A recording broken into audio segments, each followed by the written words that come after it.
Lobby Tools, legislative news and information systems, on the web at lobbytools.com. At the height of Florida's wildfire crisis last week, more than 400 fires burned throughout the state. A wet weekend helped firefighters extinguish about 100 of those fires, and more rain is in the forecast. We're just getting some flow off the Gulf of Mexico. State meteorologist Amy Godsey says Florida is in for at least 5 more rainy days. A little bit higher further south towards our central and southern Florida areas, but even in northern Florida, above normal rain chances continuing through much of the week. Most of the state will get about 1.5 inches of rain. This is a 6-inch rain gauge. Meteorologists say this would have to be filled twice before the drought conditions subside and the fire danger ends.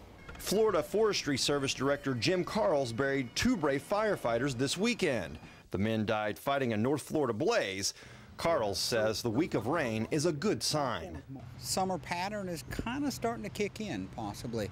That's what we need. We need that thunderstorms, and they slowly fill into it, gets better to where we can control it on a day-to-day basis. Despite the weekend of rain, 32 counties remain under a burn ban, and fireworks are on the outs in most of the state. Whether skies light up with fireworks this coming weekend will depend on how much of a soaking the state receives between now and then. In Tallahassee, I'm Whitney Ray reporting.